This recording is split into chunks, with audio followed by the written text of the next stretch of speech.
Hey dudes, welcome back to Fims Presents RC on YouTube. What have we got in front of us? No, it's not a complete mess. It's an almost complete mess. I'll correct you. No, basically what this is, guys, is it's the 1.6 build, as you know. This was chopped and stretched a long time ago. It's basically a mongrel and a Frankenstein of parts. As you can see, not pretty to look at. Very functional, not pretty to look at. Like most of my builds, I've gone past the stage of the pretty stuff. I'm more into just whether it frigging works or not. Right, proof of concept last time. We wanted to prove whether we could direct drive an RC car. Did that, proved that with the chassis. Had the 1717 motor hooked up here. Drive cup attached straight to the motor shaft itself. Custom dog bone. You can get that in focus there. Custom dog bone that was made up to connect the rear to the outdrive itself. So from one outdrive to the other. That was done. We were all sorted with that. Proof of concept. It actually worked. Happy days. However, due to the heavy body that was on there, the 1/6 scale Ford F350 that you saw, the Super Duty body, it is a hard body. It is very big and it is heavy for what it is, basically. Quite thick material. It's 5mm thick in some places. In others, 8mm thick. So it is a heavy body. So we needed something that was going to be lighter. Cue the next body, which is the Lotus Exige 1717. There's a little interior for it and everything there. That's going to be going over the top. We are going to be running it on these on-road, I don't even know what these are. I think they're Ansman. These are 17mm. These came to me with a lot that I bought off, I think it was Gumtree. Anyway, these are what we're going to be running for the wheels, which is a 17mm hex. So here comes our first issue. You'll notice on most of the ones that you'll see, so most wheels that you'll see are M4 thread bolt, and behind that will be a 12mm push-on hex. Now, by push-on hex, I mean, if I show you this outdrive here, obviously a pin goes through that outdrive. Now, on a 12mm hex, they often push onto the pin because there's a recess at the back. Now, first problem being, if we have a 12mm, if we have a 12mm M4 hex there, so this is the M4 part here, which is your outdrive, which is a standard 110 outdrive M4. Can't put this on here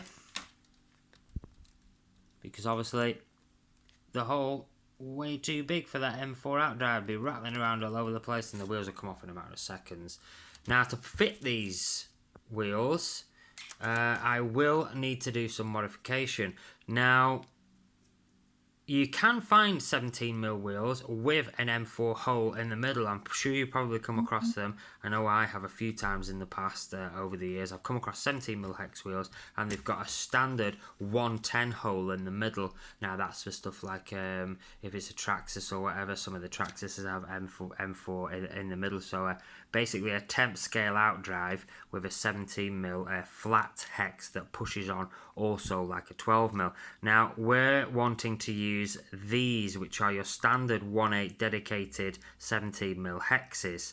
Obviously bigger bore, go through the middle as they're supposed to. Now if you look at an outdrive for a standard 1/8 buggy, now this is a lot, the diameter of that shaft a lot bigger than this diameter here.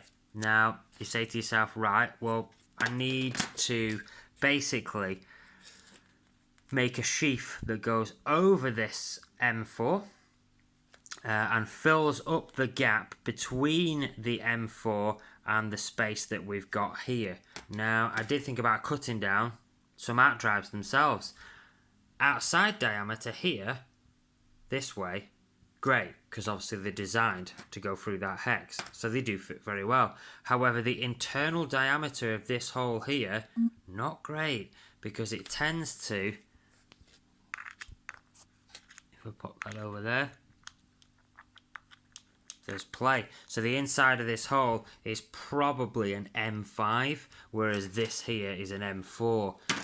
So, cube rooting round and rummaging round in my spares drawer, what do we see? We see door handles. Now, I've used these a few times for various things. They make very good rock sliders. They're very heavy. The solid stainless steel, very tough. And they've also got threaded M4 holes on the back of them. So, obviously, when you're on your crawler, you can pop them on there. And it gives you some very nice, very easy, very cheap rock sliders. So, we've unscrewed the backing plates off them. So these backing bits here, these backing handles, actually just screw in. So if you notice, I go over to here so you can see.